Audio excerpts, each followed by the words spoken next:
Рекламно-информационная программа.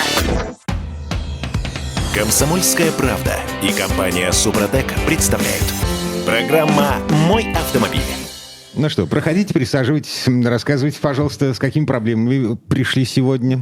Ты что, в доктора решил поиграть? Да. У нас тут сеанс психотерапии намечается. Потому что в этом часе мы говорим о том, что волнует слушателей автомобилистов, а что волнует человека, проще всего узнать, если послушать, какие вопросы он задает, о чем он рассказывает. У меня лично один вопрос ко вселенной. Пойду ли я нынешним летом в отпуск? Это я в поддержку Супротека еще не обращался с этим вопросом. Ты думаешь, помогут? Не знаю.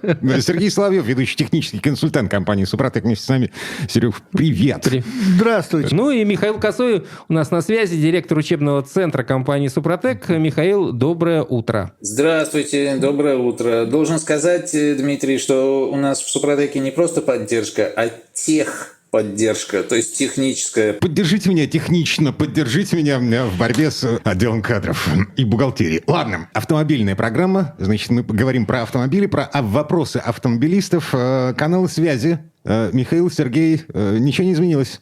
Все точно такой же номер, 8 800 200 ровно 0661. Звоните, задавайте вопросы. Сможем, поможем. Михаил, сайт? Сайт у нас точно такой же. .ру. Да, не менялся последние 20 лет. Итак, изучаем, собственно, что волнует автомобилистов, с какими вопросами они приходят, рассаживаются и начинают душеспасительные беседы. Ну давай уже вопрос какой-нибудь. Вопрос такой. На холодную появился стук под клапанной крышкой, есть небольшой жор масла.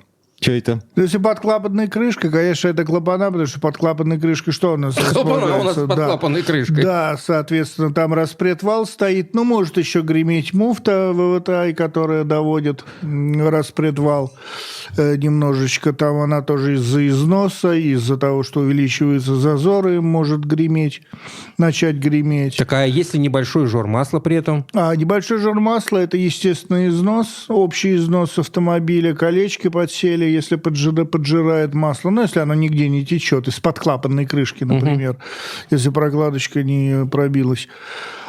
А так жор масла – это обычно поршневая немножечко подсела. Ну, и все зависит от того, какой жор масла, сколько. До литра на 1000, больше литра на 1000 там, километров пробега. Там надо посмотреть, сравнить, потому что, опять же, маслосъемные колпачки есть. Такие сальнички, они стоят на штоках клапанов, они со временем теряют эластичность, дубеют и начинают перепускать масло.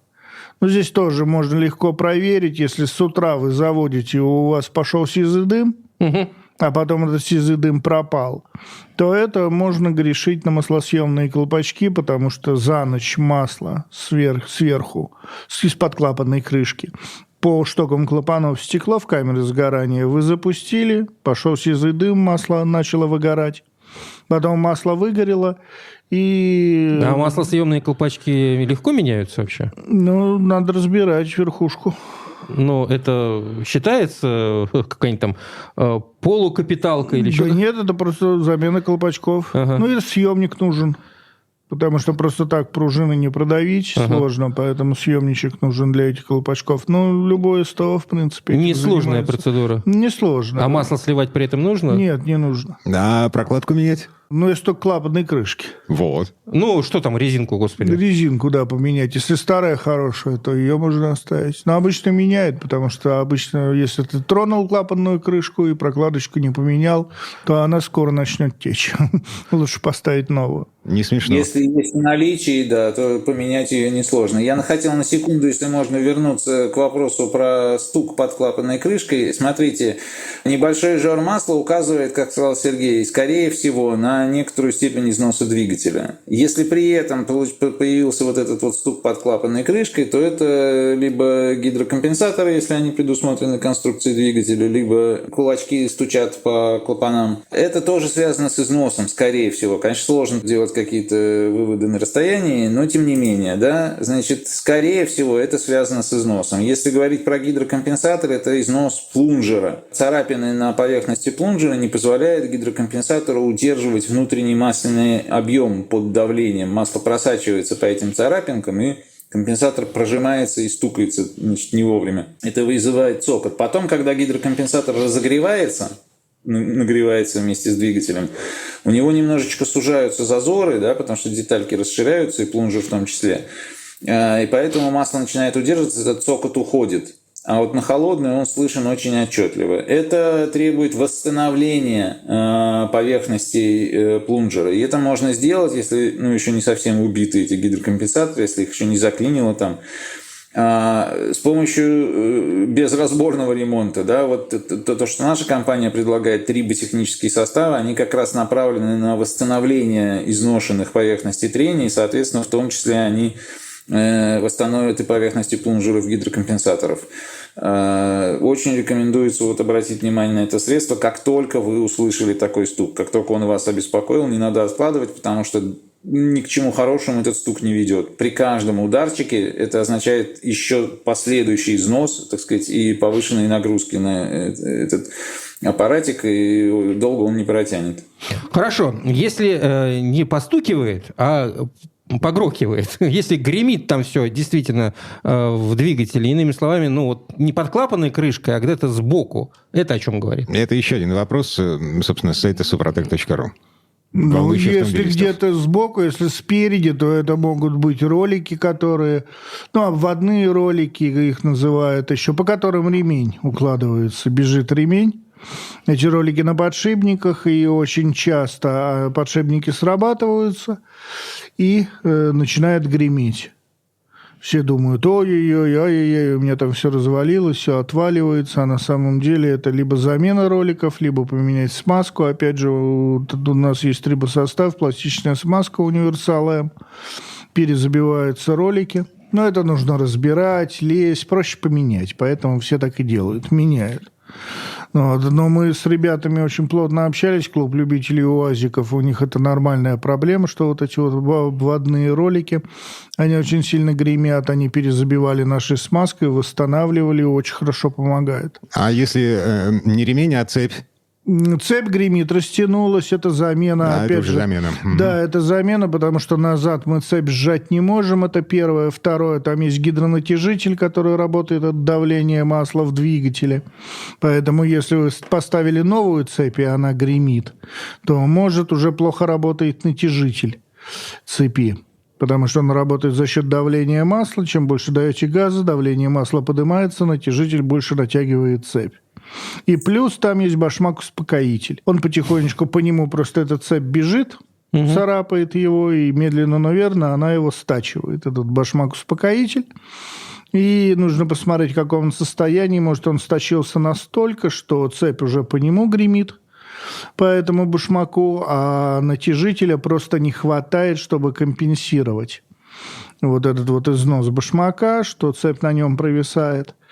И она из-за этого может греметь. Поэтому здесь, опять же, надо посмотреть. Еще один идиотский вопрос. Я по-прежнему, как и неделю назад, отвечаю здесь за идиотские вопросы. В случае с цепью, это же все плавает в масле, да? Да. То есть там под передней крышкой вот все эти детальки, которые трутся друг от друга. Да. Если мы бахаем туда Супротек, цепь трется, она же металлическая, цепь трется о натяжитель, успокоитель, они какие, из чего сделаны? А они из композитных материалов сделаны. А башмак этот, как ты его называешь? Тоже из композитных материалов, потому что на истирание композитный материал, он гораздо долговечнее, чем, к примеру, сталь по стали. Угу. Почему, опять же, фрикционы в сцеплении делают из композитных материалов?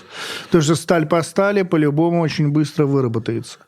Даже при наличии того, что там масло. Составы Супротек не работают по этим... По композиту не работают. Здесь, соответственно, цепь металлическая, но поскольку она трется о композит, то тут ничего не будет. Да, ничего не получится. Здесь единственное, что есть такие композитные материалы, которые создают достаточную силу трения, чтобы трибосостав работал. Потому что, чтобы он начал работать, запустил процесс строительства поверхности, восстановления, нужно давление и температура. Вот это, к примеру, давление, это стальное кольцо, о стенку цилиндра трется. Все говорят, там же масляная пленочка, спокойно, она пробивается на раз, это и есть износ, сухой запуск, там все равно есть та сила трения, которая запускает процесс восстановления. А композит, он сам по себе так сделан, чтобы быть скользким. И по нему металлическая цепь бежит и очень проскальзывает. И плюс он очень долго на истирании работает. Михаил? Очень трудно делать диагностику по телефону, поэтому, конечно, если вас беспокоят какие-то проблемы, дорогие радиослушатели, с вашим автомобилем, имеет смысл заехать на СТО, ничего пока не ремонтировать, ничего не делать, но спросить, а что происходит. После этого самое время набрать телефон 8 800 200 ровно 0661 и сказать, вот при таких условиях поможет ваш трибосостав или нет. Это совершенно внятная техническая поддержка, в которую имеет смысл обратиться, потому что этот разговор вам очень, может быть, сэкономит массу средств на ремонт, на замену деталей, прокладок и всех прочих крышек, о которых мы говорили. А это сегодня довольно сумма немаленькая. Так что звоните, пожалуйста, обращайтесь с вашими вопросами. Всегда будем рады помочь. Михаил Косой, директор учебного центра компании «Супротек», и Сергей Соловьев, ведущий технический консультант компании. Мы вернемся через пару минут. Да, и, кстати, важные скидки до 20% на трибосоставы и автохимию по промокоду «Комсомольская правда» с 1 по 30 июня 2026 года. Все подробности об акции уточняйте по телефону 8 800 200 ровно 0661, а также в представительствах компании, адреса на сайте suprotec.ru. Заказать товары с доставкой вы можете на сайте официального интернет-магазина suprotecshop.ru. «Комсомольская правда» и компания «Супротек» представляют. Программа «Мой автомобиль». А мы вернулись в студию радио «Комсомольская правда». Я Дмитрий Делинский. Я Кирилл Манжула. Вместе с нами здесь Сергей Соловьев, ведущий технический консультант компании «Супротек», Михаил Соловьев, директор учебного центра компании «Супротек». Мы продолжаем разбираться в вопросе, который волнует автомобилистов в нашей стране. Следующий вопрос. Появился ощутимый дым в выхлопе. Как понять, что не так с автомобилем? Все зависит от того, какой дым. Если копоть идет, двигатель коптит черным дымом, да, дым идет, то это неправильный впрыск, неправильное сгорание топлива, оно и коптит. Если дым сизый, такой синеватый немножечко, то это масло. Это горит масло, которое туда попадает. Здесь надо выяснять причину. Через поршневую оно попадает туда. Или же клапан вентиляции картерных газов заклинило через него, через воздушку, но затягивает туда масло. Турбина потекла, если это турбированный двигатель, может масло туда попадать. Оно горит масло. Если белый дым, пар идет, то это, соответственно, скорее всего, прокладка головки блока пробита. Антифриз. Да, антифриз. Попадает антифриз, он дает белый дым, пар, ну и, соответственно, запах специфический. Горящего антифриза, там он пахнет своеобразненько. То есть еще и нос туда нужно засовывать в выхлопную Да нет, трубу. просто понюхать там, что за дымок. Не надо, Дима, туда нос засовывать. Любопытный Варвара. Да, судьба. может там остаться. Ясно, понятно. Что Случайно. рекомендуется делать в таких случаях? Значит, во-первых, сразу прочистить топливную систему. Для этого не надо никаких сложных там процедур проходить, никакого особого времени тратить. Вот, в частности, у Супротека у нас есть такой продукт, прям так и называется, очиститель топливной системы. Разового применения, значит, надо один флакончик средства залить в топливный бак и выкатать такой бак. Значит, это прочищает топливную систему, в том числе, например, сопла, форсунок или инжекторов, что у вас там стоит. Это нормализует впрыск и очень часто помогает восстановить нормальное распыление, а, соответственно, лучше сжигать топливо. Потому что если вот дым черный, как сказал Сергей, и летит недогоревшее топливо, то это связано в первую очередь с неправильным впрыском, плохим распылением, недостаточным там количеством воздуха и так далее. А прочистка топливной системы, она в любом случае поможет топливной системе работать. Даже если не уберет этот симптом, точно будет работать лучше и дольше. Второе – это применить триботехнический состав Супротек для двигателя, потому что это немножко сложнее сделать, там эта обработка привязана там, к моменту замены масла, то есть это надо будет подгадать по времени, но тем не менее. Если это горящее масло, то, не знаю, там, в 75% случаев мы эту проблему убираем. В зависимости, конечно, от степени износа автомобиля, там, особенностей конструкции. Вообще, если это связано конкретно с износом ЦПГ, потому что масло может попадать вот из турбины, может попадать из маслосъемных колпачков. С этим, к сожалению, трибосоставы ничего не делают. Но если у вас горит масло и дым сизый, это значит, что очень много продуктов сгорания этого масла остается же в самом масле, в двигателе. То есть масло там у вас грязное. А оно, грязное масло, хуже защищает двигатель от износа. Весь. не только цилиндропоршневую группу, а все узлы, в которые масло попадает. Если вы применяете трибосостав, может быть, он и не вылечит ваши маслосъемные колпачки, снаружи это сказать трудно, но он поддержит двигатель все то время, пока вы будете собирать силы, нервы и деньги на ремонт.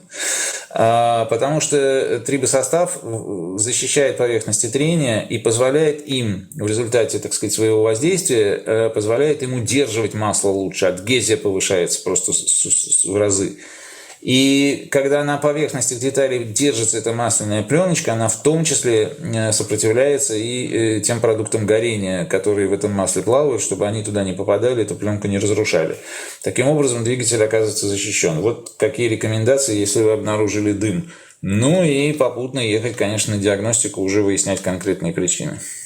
Хорошо, следующий вопрос. Гудит гидроусилитель. Как вообще это починить, гудение гидроусилителя? Его можно восстановить, если он гудит недолго, если он только начал гудеть, потому что современные гуры, так называемые лепестковые, они так устроены, инженеры молодцы, что он одноразовый, если он начал гудеть, то он все, это замена, он все равно выйдет из строя. Ну, там буквально, если он начал гудеть от 5 до 10 тысяч пробега, и вы все равно поменяете гидроусилитель, потому что без него ездить... Как вы это поймете, у вас просто руль не будет проворачиваться? Да, станет руль тяжелее, провалы пойдут. То есть а когда легко. Начинается только это самое гудение, как-то руль реагирует на это, или руль по-прежнему крутится хорошо? Закусывает, потому что там вот эти лепестки, которые дают давление, они должны из шестереночки выходить под центробежной силой, а там нарабатывается риска на вот этом лепестке, и он за эту риску цепляется и не выходит. И в каком-то месте он просто не качает, их там много лепестков. И какой-то из лепестков застревает. И в этом месте будет провал. То есть вы почувствуете это на руле. Ну и плюс начинается это из крайних положений. Когда вы в крайнее положение руль выкручиваете, у вас он гудеть начинает. А гудение слышно и в салоне? Или в салоне, да, слышно прекрасно. Ну, вот, когда он гудеть начинает. Ну, а когда просто при вращении руля он начинает гудеть, то уже ждите замены гидроусилителя. У нас есть трибосостав, он так и называется, Супротек ГУР. Можно им восстановить, но можно им восстановить, когда только начал гудеть. Даже вот эти вот современные... Да. Простите, гуры, которые тоже с жидкостью, но на них написано, что это не просто гур, а гур. Здесь ситуация какая? Если это электродвигатель, который вращает насос гидроусилителя, то мы восстанавливаем насос гидроусилителя. Гудит он. Потому что он и поворачивает. Есть электрогуры, которые именно электродвигатель, который уже рейку крутит.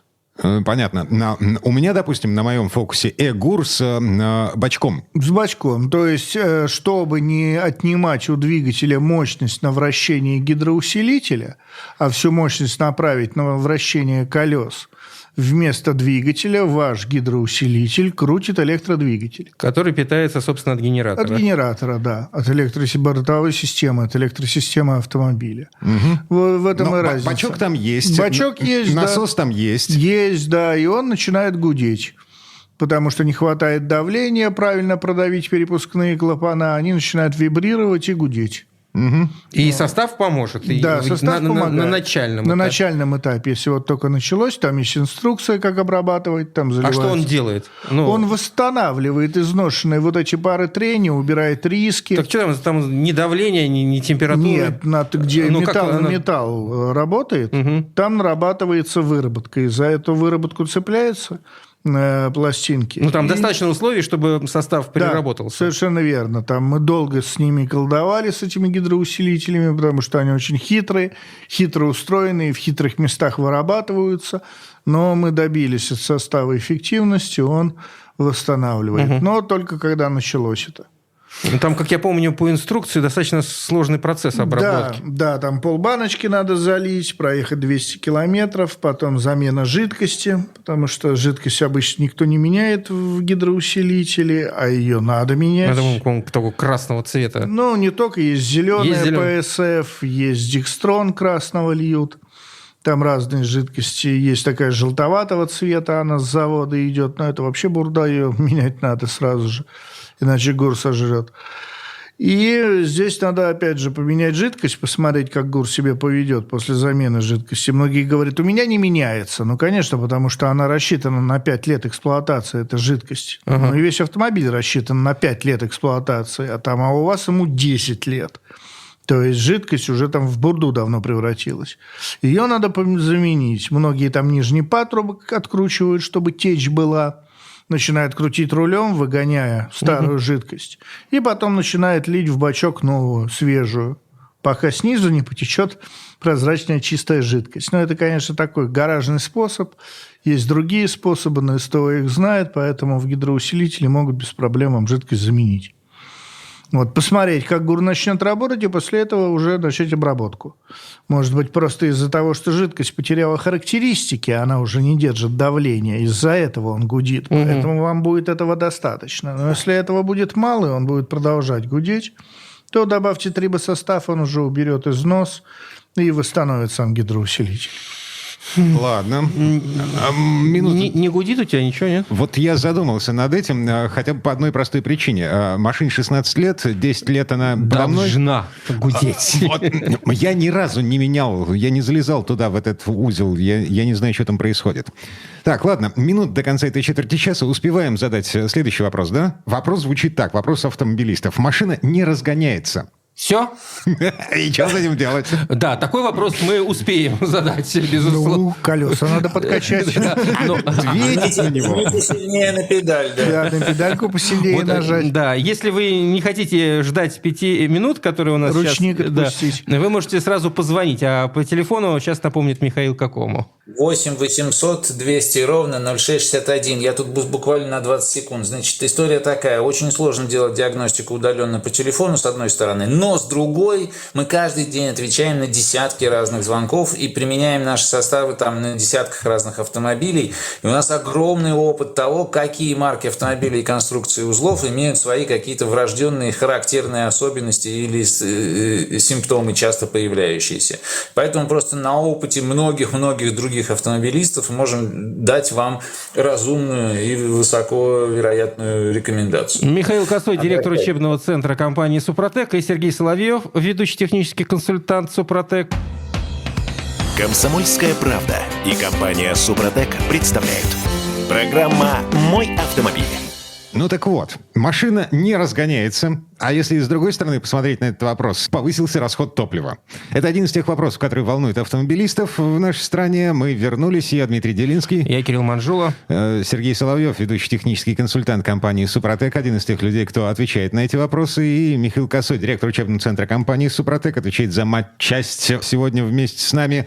Ну, давайте, рассказывайте. Что происходит с автомобилем, если колеса подкачали, ручник сняли? Да, здесь какая ситуация? Всегда увеличивается расход топлива, когда машина перестает тянуть, потому что вы начинаете давить больше на педаль газа, чтобы она хоть как-то поехала. Это, соответственно, увеличивает расход общий автомобиля. Но потеря по мощности может быть из-за многих причин. Самая такая обыкновенная причина – один цилиндр выключился. Ну, тогда машина подтраивать будет, но вы это почувствуете. Это у нас что? Это форсунка? Свечка, провод, катушка вылетела, что-то в зажигании произошло из-за того, и один цилиндр не работает. Потом топливная аппаратура. Неправильный впрыск. Плохим топливом заправились, бывает такое, что топливо не очень хорошее, и в итоге у вас не хватает мощности от сгорания топлива, у двигателя потеря по мощности из-за того, что неэффективное сгорание топлива. Но это, опять же, и впрыск. Это форсунки неправильные, неправильное давление. Из-за этого форсунки начинают, неправильный распыл, неправильное сгорание, потеря по мощности. Это, опять же, вы увидите, должна быть гарь идти, из-за неправильного расхода топлива, из-за неправильного сгорания топлива. Двигатель начинает дымить, коптить черным дымом. Потеря компрессии. Лопнуло компрессионное колечко где-то. Это впрямую влияет на мощность. Опять же, вы теряете мощность. Но здесь при лопнувшем колечке почувствуется, это сразу чувствуется. Сегодня не было, завтра появилось. Так не бывает, чтобы медленно, но верно к этому пришло. Ну и, естественно, износ, общий износ двигателя. Медленно, но верно. Увеличиваются зазоры из-за износа. и двигатель теряет лошадиные силы свои из-за того, что в общем падает компрессия у него. В общем, изнашивается топливная аппаратура, изнашиваются свечки, выгорают электроды на свечушках. Они неправильную искру дают, неправильное воспламенение, если это бензиновый двигатель. У дизеля это форсунки изнашиваются, неправильный впрыск, потери по мощности. Здесь надо ехать делать диагностику. Или выключить кондиционер. Выключить кондиционер, убрать багажник, велосипед там в гараже оставить, не возить его постоянно там на крыше. Тут много всяких нюансов. Подкачать колеса. Тещу высадить уже наконец из машины. Багажник разобрать, потому что только у меня в машине барахла целый багажник. Я не знаю, откуда она там набрался. Он был пустой.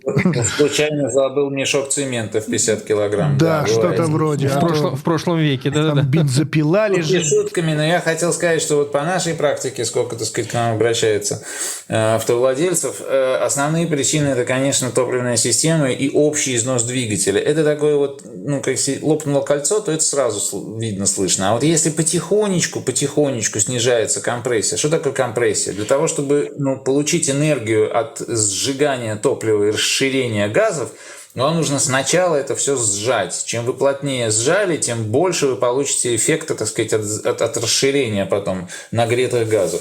А если вы сжали не очень, то у вас, соответственно, на эту часть, на эту пропорцию падает КПД.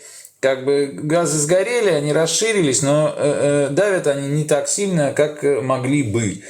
И от этого машина начинает понемножечку, потихонечку, не так, как в прошлом году, да, значит, не так, как в прошлом месяце. Вы начинаете это замечать постепенно. Действительно, жмете на педали, она все никак на обгон не хочет пойти и так далее. Очень частая причина. И второе, это, конечно, вот то, что говорил Сергей, распыление топлива. Значит, здесь, что касается топливной системы, вот у нас есть продукт, который очень хорошо с этим сражается, это топливные присадки. Это такие маленькие баллончики, которые надо при каждой заправке добавить в бак. И они производят очистку, они производят смазывание топливной аппаратуры, там еще восстановительными функциями, антикоррозионными обладают, то есть это много разных задач выполняют. Но в первую очередь вот эту вот чистку, и это очень много у нас отзывов, когда люди пишут: ой, как будто прицеп отцепили, да, вот ту самую тещу высадили там и так далее и тому подобное. Почему? Потому что нормально распыляется топливо, значит, оно полностью сгорает, или в значительной степени сгорает в цилиндре. И второе – это применение триботехнического состава для восстановления поверхности стенок цилиндров для подъема компрессии. Это прям первейший эффект, который у нас на коробочке написан. Мы его продаем уже 25 лет и имеем подтверждение того, что компрессия возвращается в номинал у двигателя.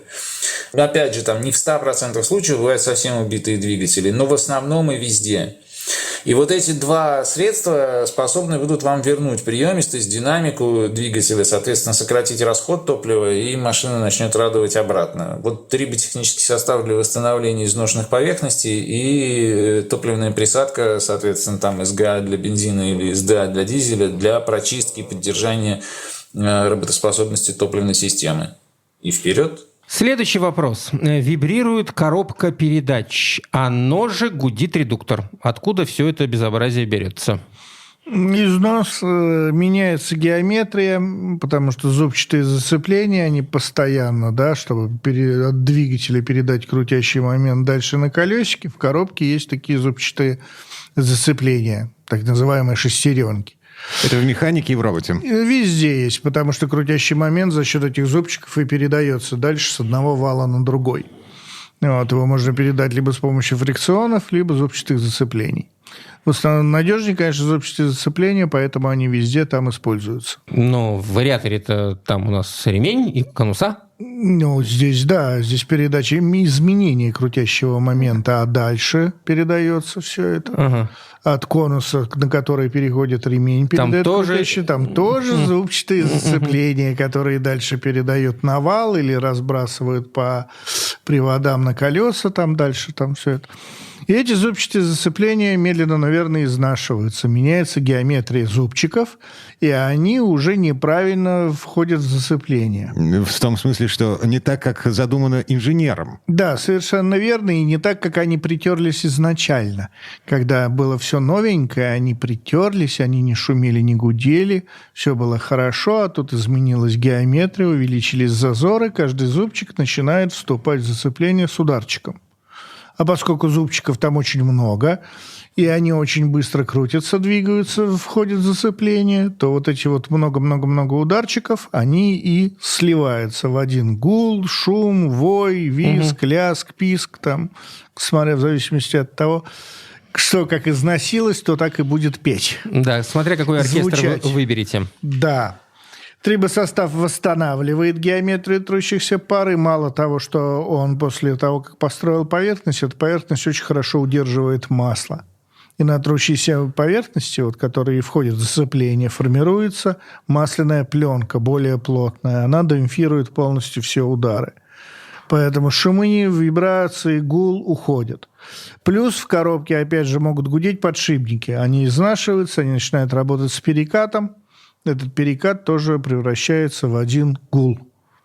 Вой, гул, шум, кто как это называет. То же самое и в редукторе. Те же самые опорные подшипники, те же самые зубчатые зацепления. Все это изнашивается, начинает гудеть, можно восстановить без проблем. Уже больше 20 лет восстанавливаем, и на «Газелях» восстанавливаем, и на «УАЗиках», и на «Нивах».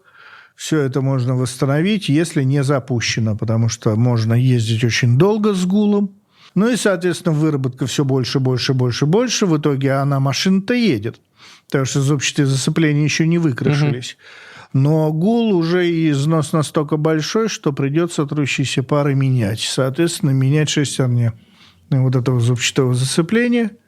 Их нужно будет покупать новые и ставить, потому что трибосостав уже помочь не сможет, износ критический. Во всей этой истории меня смущает один момент. Все это появляется постепенно, настолько постепенно, что ты привыкаешь к тому, как все это звучит. Да, совершенно верно. После обработки любых агрегатов в автомобиле, коробки, двигателя, все отмечают. Стало тише в машине, и магнитолу лучше слышно. Магнитола лучше заиграла. Мы объясняем, это не магнитола лучше заиграла, это посторонние шумы ушли, и вы просто лучше слышите магнитолу.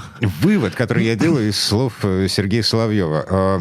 Не дожидаясь проблем, не дожидаясь, когда это крякнет, да, значит, бахнуть Супротека и посмотреть на то, что получится в итоге. А еще Совершенно верно. сходить к врачу, проверить слух. Да, потому Тоже что неплохо. болезнь лучше проще предупредить, чем ее потом лечить. Все об этом говорят, но никто не следует этому принципу.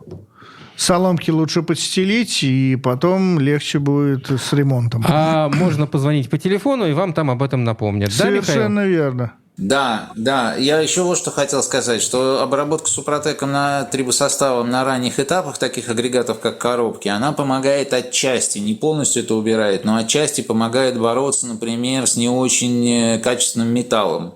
Потому что вот эта масляная пленка, о которой говорил Сергей, она с ним снижает нагрузки непосредственно на металл. И даже если у вас не очень качественная запчасть китайская из другой партии стали, такая деталь проработает все равно гораздо дольше, чем не обработанная нашим трибосоставом. Поэтому в этом смысле, да, профилактическая обработка даже новой коробки как бы всегда показана. И помогает ей работать дольше и, так сказать, дольше не гудеть, не жужжать и так далее и тому подобное. Вот, поэтому подробности по всем разным типам агрегатов 8 800 200 ровно 0661 на первой странице сайта Супротек.ру этот телефон написан. Заходите, звоните. Михаил Косой, директор учебного центра «Супротек», и Сергей Соловьев, ведущий технический консультант компании «Супротек». «Комсомольская правда» и компания «Супротек» представляют. Программа «Мой автомобиль». А что это у меня там хрустит такое? Один из характерных вопросов, которыми задаются взволнованные автомобилисты. На сайте компании Супротек, suprotec.ru, мы вернулись с очередным сеансом психотерапии здесь. Это Дима Делинский. Кирилл Манжула. Да, а еще рядом с нами Сергей Соловьев, ведущий технический консультант компании «Супротек», и на некотором удалении, но по хорошей связи Михаил Косой, директор учебного центра компании «Супротек». Итак, при повороте. успокаиваем шрус и возвращаем им уверенность в себе. Во-во-во-во-во. При повороте раздается хруст в колесе. Это шрус. Есть такое, люди это замечают, нам звонят, можно ли восстановить, потому что привода сейчас вытеснили медленно, но верно полуоси. Ну, а передний привод сам по себе, он на шрусах, он по-другому никак работать не может. И на всякий случай, значит, идиотское совершенно открытие. Для себя сам удивлен был. Оказывается, шрусов, допустим, в передней оси не 2, а 4. Да, 2 внутренних, 2 наружных. Наружные шариковые, внутренние, как правило, трипоидные. Ну, внутренние они такие долговечнее, чем... Но они долговечнее из-за того, что трипоидные, потому что там меньше поворотные нагрузки, и трипоидный шрус, он лучше держит нагрузку, но он хуже работает на изгиб. Именно когда вот нужно передавать шрус шарнира равных угловых скоростей, чтобы за угол передать крутящий момент. Да, за угол. Да. Вот. Шариковый более лучше работает на изгибе, поэтому наружные, которые непосредственно на колесах, которые крутятся, поворачиваются, они, как правило, шариковые. И порванный пыльник, вытекшее масло, грязь, набившаяся туда. Ну да, там обычно пыльник рвется, туда попадает пыль, песок, и, соответственно, этот пыль и песок сжирает этот шрус. Сжирает. Если пыльник порвался, от 5 до 10 тысяч еще шрус протянет, ну, в зависимости, конечно, от езды, от манеры езды, и его сожрет. Да, если он начал щелкать, потому что износ там может быть очень большим, и шрус будет работать, греметь, но будет работать двигатель автомобиля. До тех пор, пока колесо не отвалится, мы не узнаем. Ну да, пока оно не перестанет крутиться. Обычно так щелк, и все. Двигатель крутится, а машинка не едет, потому что вниз смотришь, а там одна половина шрусика крутится, а дальше не передается Чудеса. крутящий момент. Да, мы там часто их срывали, у нас была там бешеная десятка. Слишком много мощности было. 12.5.1. Эксперименты, проведенные профессионалами, не повторить в домашних условиях. Да, вот. И получается, что если он только начал щелкать, то его можно восстановить. Если там он недорогой, если там он дешевый, конечно, есть модели автомобилей, где там шрусы, в принципе, недорогие, и есть руки, может поменять сам по себе владелец, он как-то не парится на эту тему. Но мы даже это установили на раллийных машинах, что обработанный трибосоставами шрус без проблем держит нагрузку в 2-3 раза больше ресурс у него работы. То есть, если набить смазки с триботехническим составом Супротек в шрус, накрыть пыльником и следить за тем, чтобы пыльник не порвался, это практически вечный агрегат. Да, получается, в гражданском использовании практически вечный агрегат. Потому что они даже на раллийных машинах очень сложно сломать было, сорвать. Они хоть и меняют их, вне зависимости от того, сломался он или нет, они все равно его меняют перед ответственными участками. Целиком, полностью привод, а едут на новом. Мы говорим, да зачем? Вот же, он же нормальный, трибосостав его защитил от износа, на нем можно ехать дальше. А если его порвет? А не порвет? Что мы будем делать? Ну вот у них на соревнованиях нету такого. А если ДКБ, мы просто новый поставим. И дальше поедем. Мы говорим, вы уже в 2 раза больше на этом приводе проехали. Ну и слава богу, тебя не говорят в ответ. Да, на самом деле, вот так люди такие суеверные. Но вот лучше поменять, новое поставить. Ладно, следующий вопрос. Ты ждешь его от меня, безусловно. Да, давай. Стало заметно уменьшаться количество масла. Это пресловутый угар? Мне кажется, мы уже этот вопрос задавали. Да, задавали. Там причин расхода масла может быть много. Старый двигатель, если это медленно, но верно пришло к такому расходу, то это, естественно, износилась цилиндропоршневая группа, плюс медленно, но верно угар рос, следовательно, образовывалось гораздо больше кокса. На поршневой группе кокс полностью убрал подвижность колечек, забил канавки, колечки потеряли подвижность, потеряли возможность снимать масло со стенок цилиндра, и, соответственно, масло пробрасывает в камеры сгорания и выплевывает в глушитель. Там дальше дожигатель его дожигает, и масло вылетает в трубу. Это естественный износ. Лопнуло маслосъемное колечко. Ни с того, ни с сего, бах, увеличился расход масла. Рывком. Да. До этого не жрала машина, все было в порядке, тут полезли. Ух ты, нету уровня на щупе. Уровень ушел, упало масло. Следовательно, выкручиваем свечки, смотрим на свечи. Если все свечи чистые, а одна из них с нагаром, значит, какая-то проблема в этом цилиндре. Может быть, задир какой-то, канава образовалась на стенке цилиндра, и через нее пробрасывает масло. Опять же, лопнуло колечко именно в этом цилиндре, потому что масло пробрасывает наверх и забивает потихонечку свечу. И, глядя на свечку, вы можете понять, сколько у вас кокса уже образовалось на поршневой группе внутри ЦПГ за то время, пока сжало масло. Еще есть причина – турбина потекла.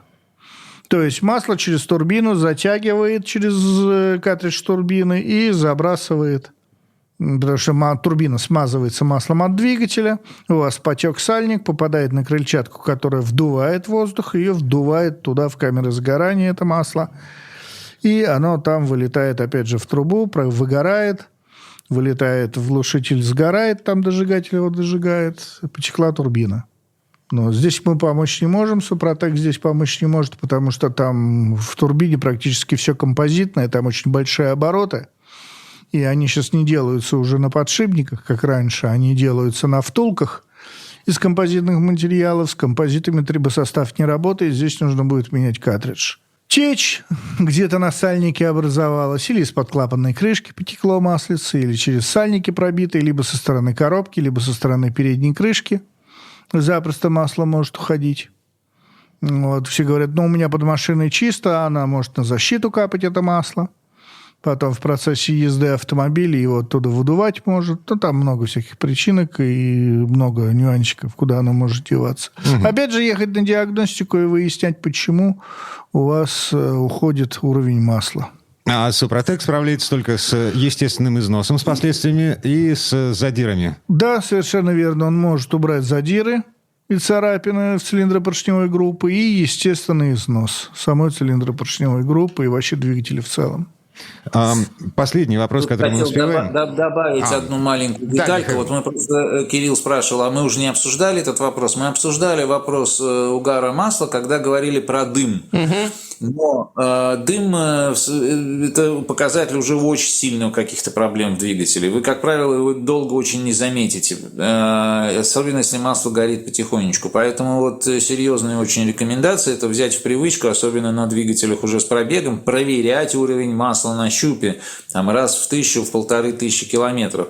Стоит на месте, ну и хорошо, задвинули щуп и поехали дальше ездить. А у меня лампочка. Вовремя обнаружить, что масло поехало вниз, как бы, раньше, чем вам об этом скажет дым или лампочка. Так, 1,5 минуты до конца этой четверти часа. Михаил. Знаете, что я вот вам хочу сказать? На самом деле, здесь есть такая вот тонкость, что одна и та же проблема может приводить к разным симптомам. А один и тот же симптом может возникать от очень разных проблем. И многие из этих проблем связаны как раз с вопросами износа. Износ ЦПГ дает одни симптомы, износ кривошипно-шатунного механизма другие, износ масляного насоса третий, износ коробки 4, 5, 16 симптом и так далее. Но везде они завязаны на одно и то же – износ стальных деталей. Именно поэтому мы все время вот рассказываем про наши триботехнические составы Супротек, которые для разных агрегатов есть. Хотя принцип действия у них везде один и тот же – восстановление стальных поверхностей трения. Попробуйте, боитесь в двигатель заливать, попробуйте, значит, на коробке, на редукторе, на отдельно взятом шрусе, когда это вообще даже не состав, а пластичная смазка там, значит, с нашим восстанавливающим компонентом и так далее. Обратитесь к нам по телефону 8 800 200 ровно 0661 или по местному телефону нашего представительства, в которое всегда имеет смысл доехать, если вы в какой-то зоне досягаемости находитесь, там в Новосибирске, Москве, Краснодаре, Казани и так далее, Петербурге. Потому что там и консультации нормальные, там и товары наши есть, и всегда есть скидка. То есть, как только вы пересекаете порог нашего фирменного магазина, вы сразу все товары Супротек и трибосоставы для всех агрегатов получаете на 10% дешевле, чем где бы то ни было. Вот, очень рекомендую обратить внимание. Можно в интернет-магазине оформлять, так сказать, сначала заказ, а потом заехать в представительство, получить его, забрать там как из пункта самовывоза. Интернет-магазин – это suprotecshop.ru, и там тоже действуют эти скидочные программы и программы лояльности, накопления баллов для наших потребителей. Потому что агрегатов автомобилей много, автомобилей у друзей много, и для них можно приобрести трибосоставы, которые продлят ресурс работы этих агрегатов с довольно приличной скидкой, что сегодня немаловажно. Так что обращайтесь, пожалуйста, suprotec.ru, а дальше там все написано. Михаил Косой, директор учебного центра компании «Супротек», и Сергей Соловьев, ведущий технический консультант компании «Супротек», были у нас в студии. А у нас на сегодня все. Всем пока. Спасибо. Спасибо, до свидания. ООО «НПТК Супротек», ОГРН 106 784 715 22 73. Город Санкт-Петербург. Финляндский проспект, дом 4, литера А. Помещение 14Н 459 460 461, офис 105. Программа «Мой автомобиль».